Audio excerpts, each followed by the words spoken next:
Hello children, let's learn Unit 2 Exploring Puzzles today. As the name suggests, we are going to examine or investigate many puzzles in this chapter. There are wonderful stories of Birbal and Akbar.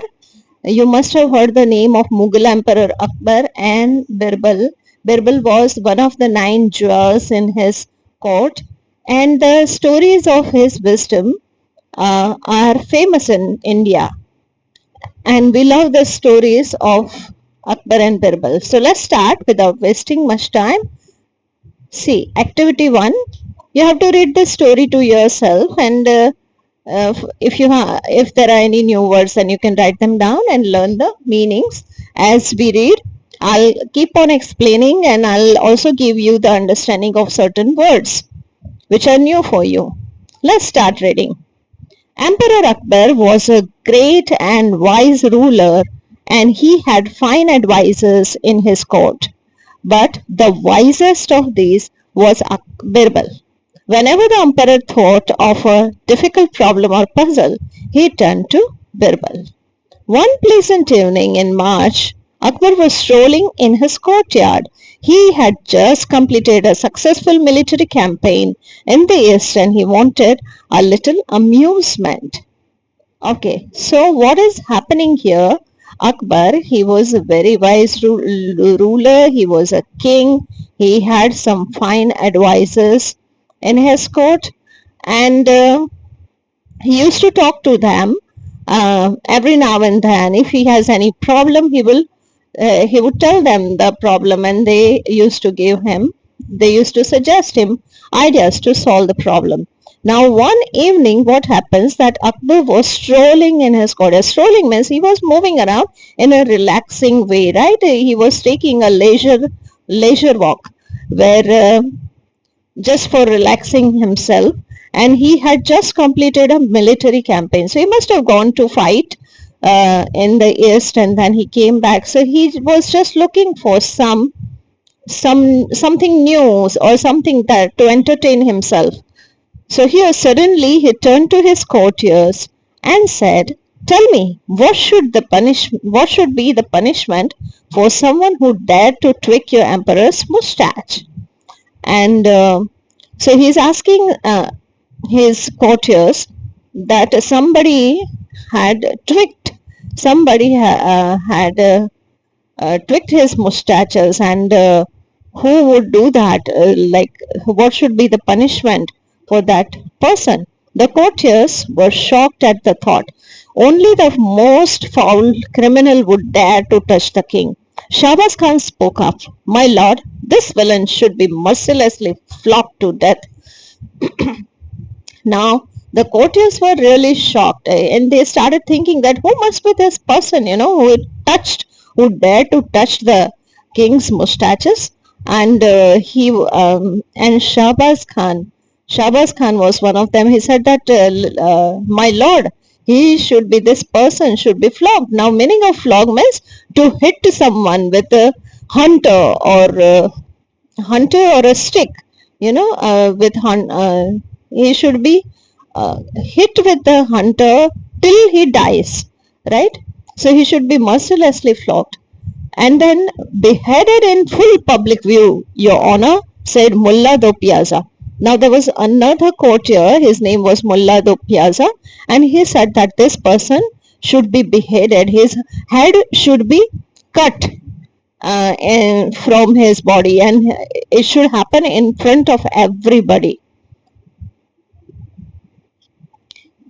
The villain should be thrown down from the court or be hanged, said Shadi Shah. Now there was another courtier, his name was Shadi Shah, and he actually suggests that he should be thrown down from the fort. Now you know that in those days, in India, there used to be many forts, and they used to build this fort on the hills or on a mountain, and then there used to be valley around the wall of the palace, and then they used to keep the crocodiles in those valleys, so, and this wall of this forts, they used to be so high. So this man, he suggests that he should be thrown down from the fort. So definitely this person will die, or he should be hanged. You know, hanged till death, like the sentence that even today in some countries they punish the criminals with that. So now Akbar asks Birbal, and you Birbal, what punishment do you suggest for his offender? Asked the emperor. Shah Alam, said Birbal calmly, I would give him some sweets. Now see what Birbal replies that I would give him some sweets. The other courtiers gaped at Birbal. Had he gone mad? Sweets for such a crime? Surely this time Birbal was wrong. So now other courtiers, they were surprised. They were just looking at Birbal, with in an amazed view that why is he suggesting like that? Is he gone crazy? Is he mad or what? For somebody has pulled mustache of King Akbar, and this Birbal is telling that we should give him sweets. So Akbar frowned. Did I hear you right, Birbal? He said. You consider giving Swiss to Swiss to be the right punishment for such a crime? And Akbar started to, he was showing his anger. Just he was pretending to be angry with Birbal, and he said that, oh, do you think that this is a punishment? What sort of punishment is this? Giving Swiss to this offender? Offender means someone who offends the other person, someone who does something wrong and it makes the other person angry or sad or hurt the feelings of the other person. So only in this case, your majesty, said Birbal humbly, because who else but your beloved grandson would dare to take such a liberty with the king of kings? And Birbal says that not to everyone, not in all the cases, I would suggest this kind of punishment, but it is only for this case, because Birbal knew that it must be the beloved grandson of Emperor Akbar who has taken this liberty, or who could dare, who can dare to touch his mustache. And that is the reason. Then Akbar burst out laughing. Okay, he started laughing now, because now he knew that, okay, Birbal found out my trick. So he started laughing, and then he said, you are right again, Birbal. It was indeed the little rascal who tweaked my mustache this very evening. Nice and wonderful story, isn't it? Now let's match this words. See, strolling means walking in a slow, relaxed way. Dumbfounded means to look at someone in surprise with an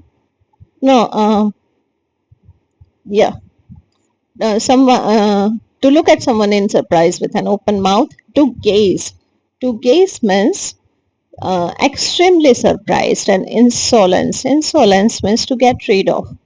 To discard. Just a moment, let me just see. To discard means to get rid of, and insolence means rudeness. Now let's see, outwitted means tricked someone, and smirked means smiled in an unpleasant way. Okay, now let's see activity 2. Birbal was able to solve the emperor's puzzle because he thought clearly and realistically about the emperor's question. He did not make assumptions. An assumption is something that is believed to be true without any evidence.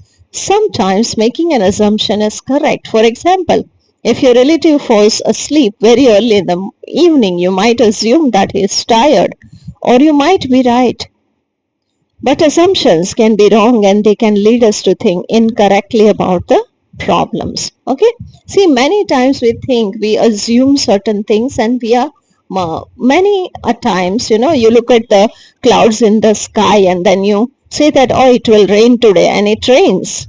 Okay, so that is like you make correct assumptions, but your assumptions are not right all the time, because sometimes you say, oh, it looks cloudy and I think it's going to rain, and then all of a sudden the sun comes out of the sky, so from the clouds. So that is, sometimes our assumptions can be wrong, and when our assumptions are wrong, they can lead us to think incorrectly about the problem. So we have to be careful when you assume something.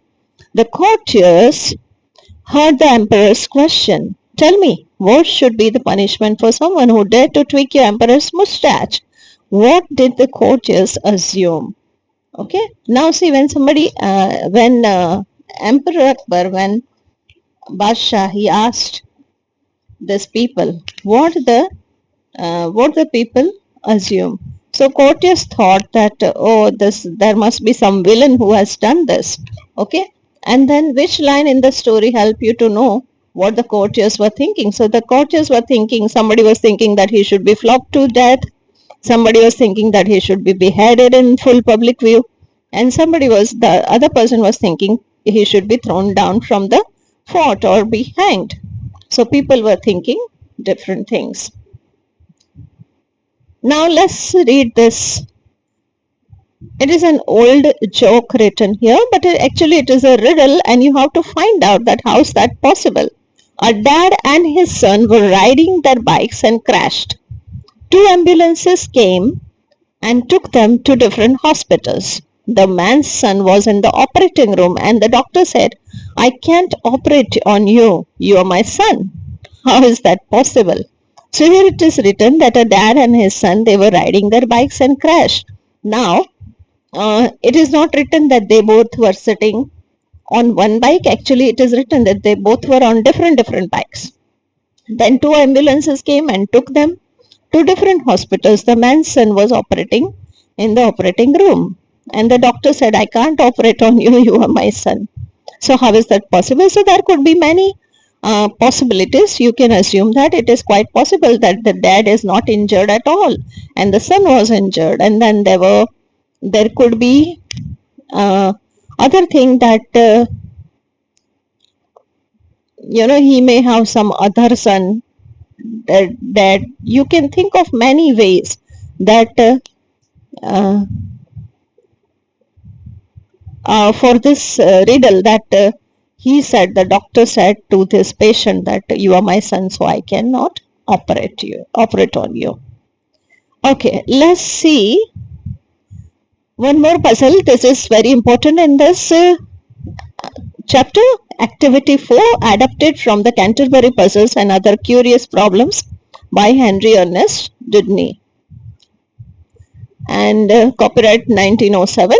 Long ago there was an inn where the pilgrims often stopped on their way to worship at a famous shrine.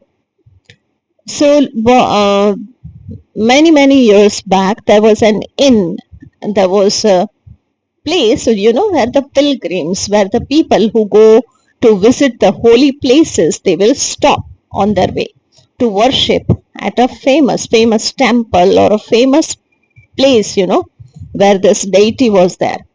During the long evening, as they rested from their journey, they would tell stories and sometimes amuse each other with games and puzzles. So on one evening, the company all turned to the pardoner.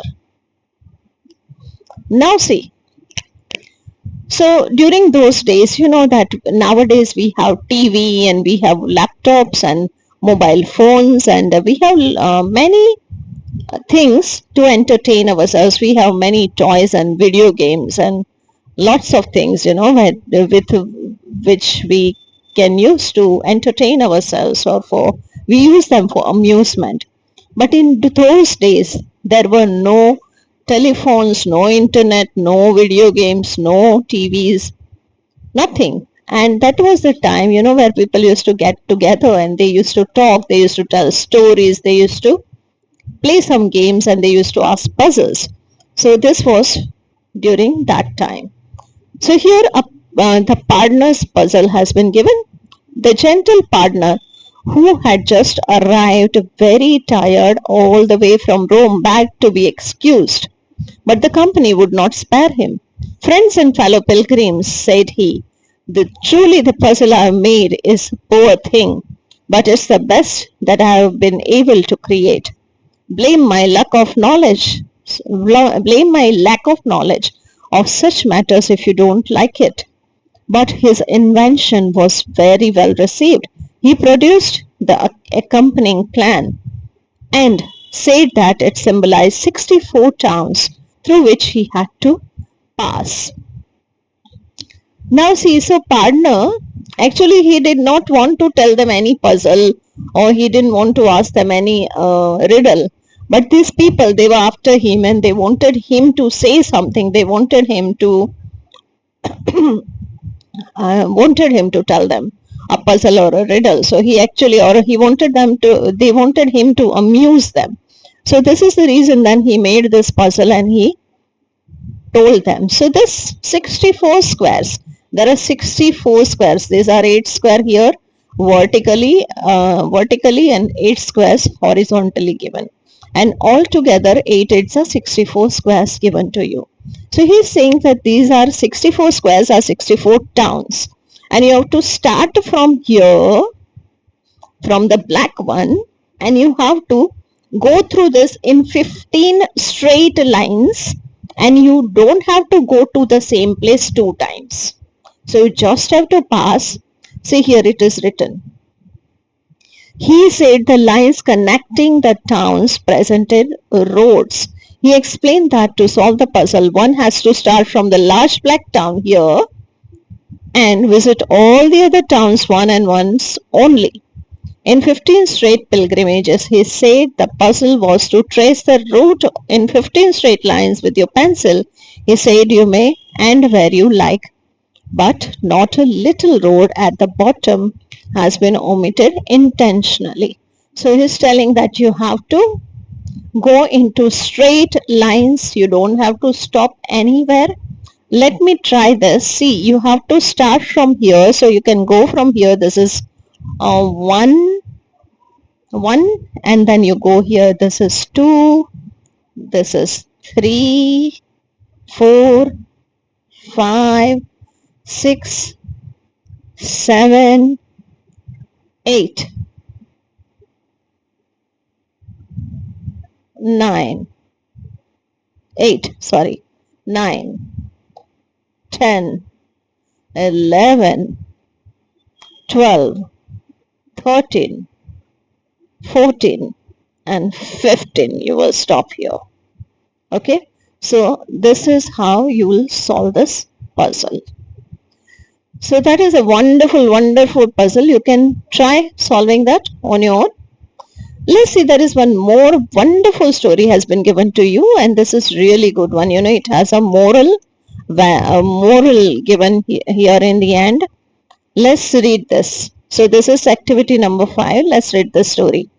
One day walking in the garden with Birbal and the other courtiers, Emperor Akbar bent to pick up a sharp stone. With it, he drew a line on the ground and said, Birbal, make the line shorter. He paused, and with a glint of mischief in his eyes, he said, but don't touch it, just make it shorter. So what happens? Once, Emperor, he bent to pick up a stone. He took a sharp stone and he drew a line on the ground. And now he is asking Birbal to make that line shorter. But Birbal cannot touch the line. Without touching the line, Birbal has to make it short. And he had a glint of mischief in his eyes. So he was being so naughty with Birbal, and he was asking Birbal this.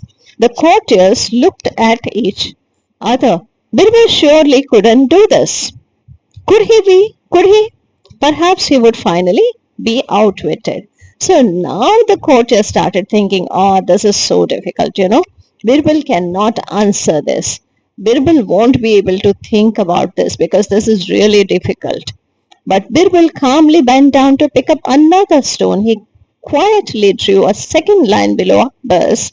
Everyone looked at the 2 lines. Akbar's line was clearly shorter than Birbal's. There was a brief silence. Then Akbar smiled. I thought I had outsmarted you this time, but you have done it again. So see, this was again, Birbal did not touch the Akbar's line, but he drew another line which was longer than the original line, and that is how he made the other line short ones. Okay, so Birbal did not make the line shorter. Let's read here. So they are saying that this is a relative concept. Akbar's line cannot be said to be short, it can only be longer or shorter than another line. So short is not an absolute concept, it's a relative concept. Akbar's line is shorter relative to Birbal's line. As we think about the puzzles and problem, we want to be sure that our assumptions are correct. We also want to be remember that many things cannot be described in absolute terms, they can only be described in relative terms. For example, let me explain you. See, at the moment you are sitting, okay? But if you actually think the earth is moving, and that is the reason you are moving, okay? Suppose you are sitting in a car which is running on the road, and some people are standing by the road, standing on a side of a road. So those people who are standing, they are standing only compared to you who are going in the car. Okay? Actually, in fact, you are also sitting. You are not moving. Your car is moving. But see, when you compare it with those other people, then you are moving. Same with those people. If you think about the earth, then they are also moving. They are moving too because the earth is moving. So these certain terms, they are relative concepts.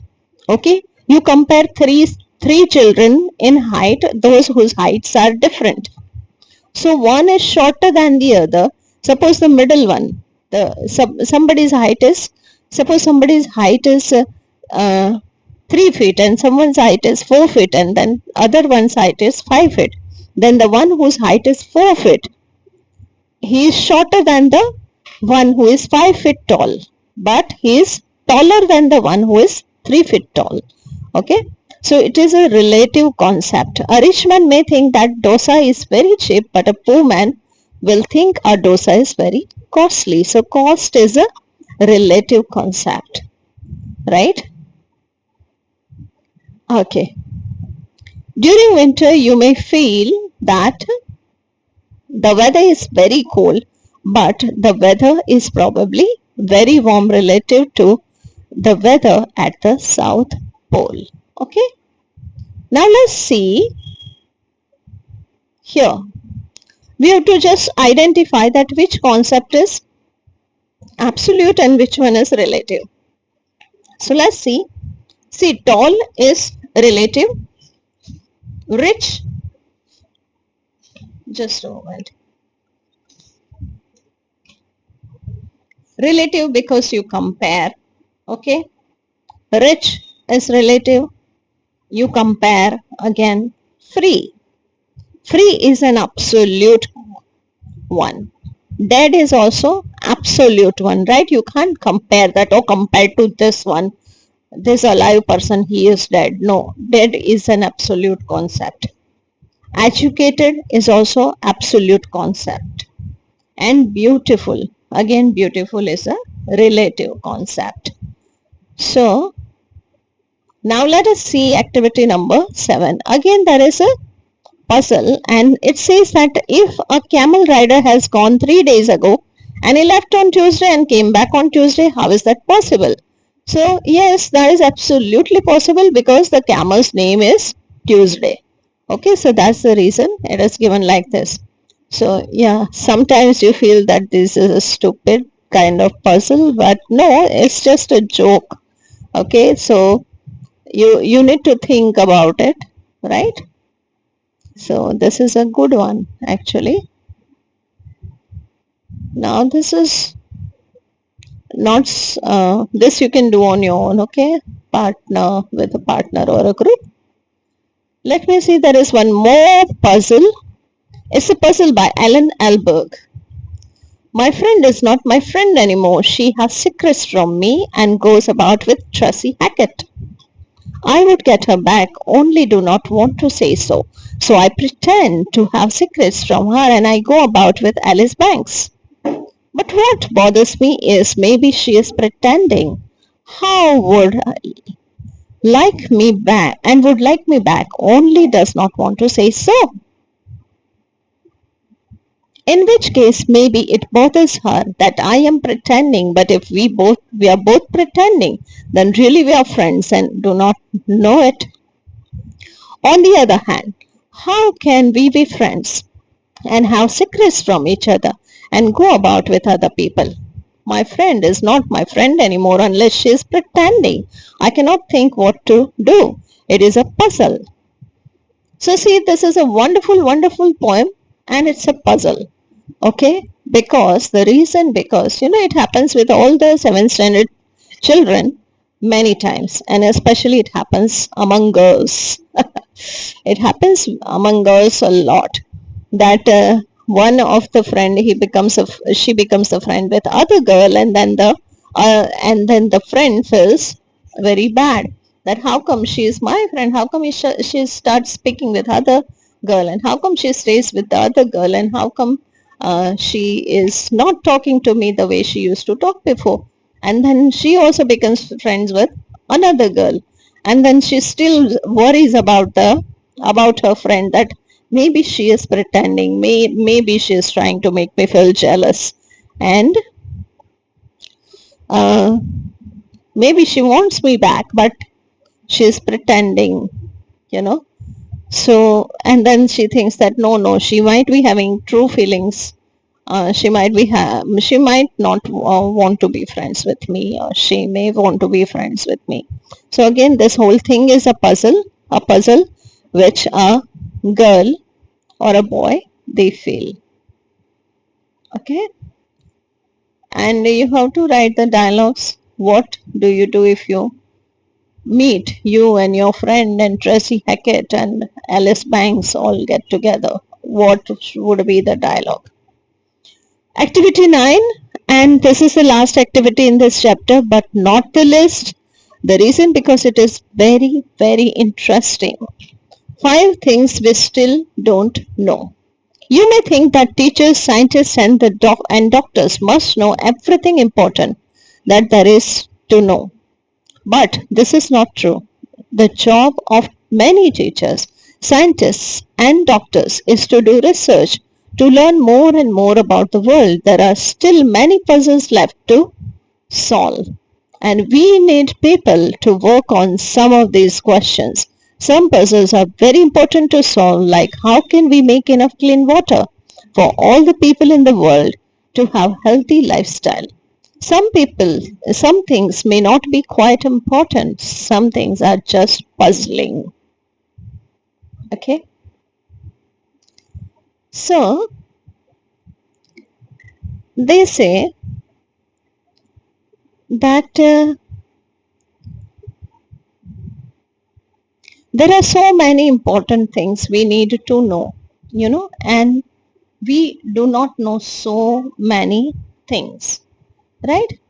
See, Socrates was saying that I know what I don't know, and that is knowledge.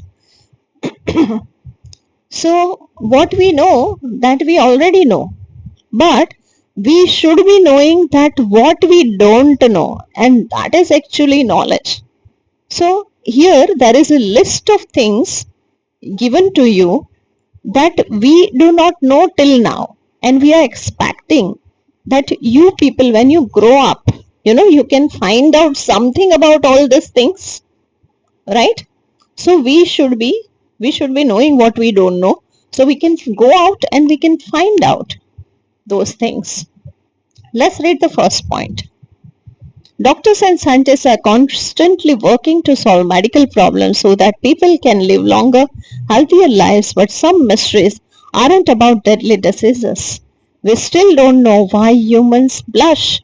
Blushing seems to have no advantage to the human body. Okay? Till now, till now there has been so many researches on this planet, and then there are so many researches going on, and people have found the medicines for deadly diseases, but nobody knew till now why human beings blush. Okay, doctors, scientists, psychologists, theologians, and others have long been interested in our dreams, but we still do not know why people dream. Recent research suggests it helps us deal with emotions.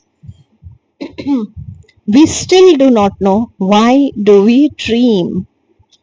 Next, in 1912, a manuscript was found that is believed to be from years 1404 and 1438. It is filled with strange plants and drawings and writing. It is called Voynich manuscript, and its language is completely unknown. Okay, so we found a manuscript long ago, okay, about 112 years back, and we still do not know the language of it. Okay, and nobody could read it. The reason, because the language is completely unknown. We could not translate it. Let's see the next one. In 1977, researchers received a radio signal from a part of space that no human has ever been. The signal lasted 72 seconds and appeared to be intentional. It's known as the wow signal because the researcher on duty wrote wow on the printout that showed the signal. The signal has never been repeated or explained. See, could you believe? This was about 50 years back that they got the signal on a radio, and it is known as wow signal, but nobody knew. Nobody knows till now who sent it. We still don't know very much about the deepest part of the ocean. The first dive to the deepest point, 7 miles below the surface, was only made last year. Oceanographers estimate that for every species of animal we know about in the ocean, there may be 3 to 4 that we don't know about. Can you believe this? See, this book was printed, I think, about 10 to 12 years back, and if you'll count from then, 10 to 12 years, or maybe 5-6 years, I do not know. You need to check the edition. But few years back, and since then, it is written that we know only about 7 miles below the surface, and we know oceanographers estimate that for every species of animal we know about in ocean, there may be 3 to 4 that we don't know about. Means there are so many aquatic animals in the oceans, we don't know anything about them. We have not even seen them till now. We don't know how do they survive and what do they eat and how do they digest food, how do they respire. There are so many things we don't know about. As you get older and learn more, what mysteries might you help solve? Okay, so how much fresh water is in the ground and how many people need to access to water. So this is about water. This paragraph has been given, but this was really interesting, isn't it, that there are so many things which we do not know, and as you grow older you can certainly find out something from this, or maybe something really new that we do not know till now. Okay, so that's all for now. See you in the next video. Bye.